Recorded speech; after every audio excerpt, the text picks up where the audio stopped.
Selamat pagi, selamat siang, maupun selamat malam. Balik lagi, ketemu saya lagi. Saat ini saya membahas, mungkin banyak yang nggak suka dengan pembicaraan ini, tapi saya suka. Oke, yaitu membahas tentang sebuah komik, manga, atau anime yang suka nonton anime. Apa itu? One Piece. Oke. One Piece itu karyangan Eiichiro Oda Sensei pada tahun 96 atau 97 gitu ya, lupa saya. Tapi masih berlangsung sampai sekarang, serialisasinya masih berlangsung sampai sekarang. Dan saya sendiri mengikuti One Piece itu sejak masih SMP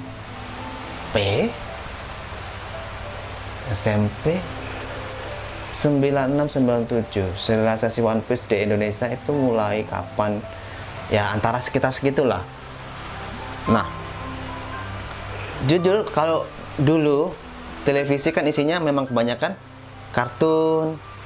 Kalau nggak kartun, Super Sentai kayak Baja Hitam, Power Rangers, Ultraman, hampir sejenis yang dari Jepang ya, dari Jepang ya semuanya.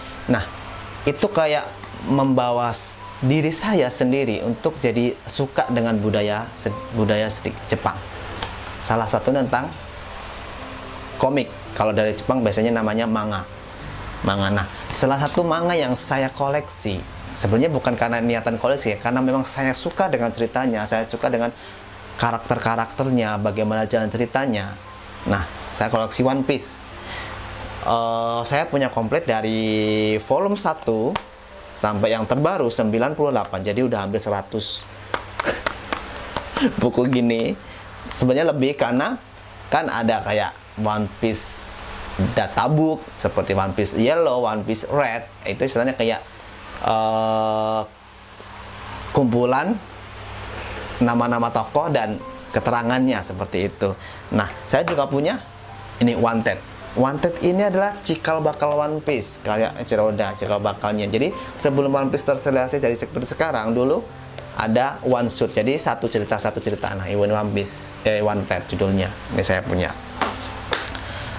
Saya pertama kali ngoleksi One Piece itu tahun 2000 berapa ya? Antara 2011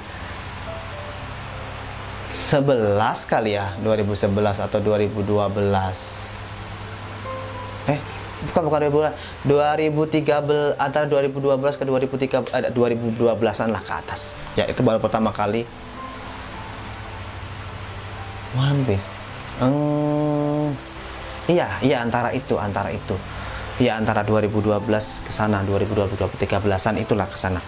Ya, itu pertama kali One Piece. Nah, saat itu hanya baca-baca online. Baca-baca online itu ya biasalah, ada web-web yang baca online gratis gitu-gitu. Cuma sebenarnya itu ilegal ya, tapi karena memang di Indonesia sendiri dulu waktu itu belum ada yang legal. Kebanyakan yang legal itu bahasa Inggris dan itu berbayar. Dan kita itu mikirnya mikirnya kok berbayar gitu. Tapi ketika saya suka, saya suka jalan ceritanya, saya mau menghargai karya Oda Sensei. Nah, saya beli pertama satu. Nah, waktu itu karena memang udah tahun 2000, saya sendiri sudah bisa cari duit sendiri untuk beli sendiri dan tidak minta orang tua. Jadi menurut saya sendiri ya nggak apa-apa, atau uang saya sendiri kan. Karena saya ini bukan sebenarnya buat koleksi. Saya suka sering baca ulang, makanya saya beli bukunya karena suka baca ulang, karena ceritanya sendiri itu complicated, bagus. Apalagi sekarang nih yang chapter terbaru lagi heboh, kita di prank sama Oda Sensei. Ini pokoknya bagus ya, ceritanya sendiri itu menurutku out of the box.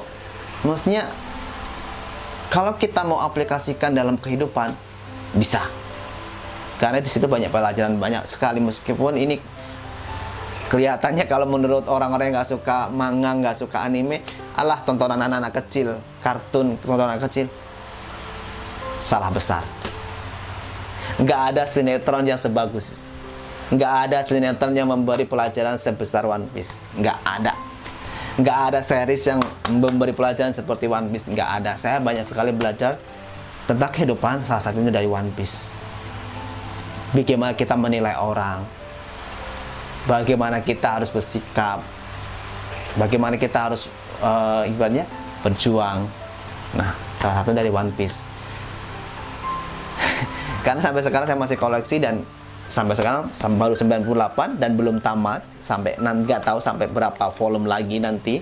Semoga sih saya masih bisa koleksi ya, dan semoga Oda Sensei tetap sehat sehingga tetap berlanjut.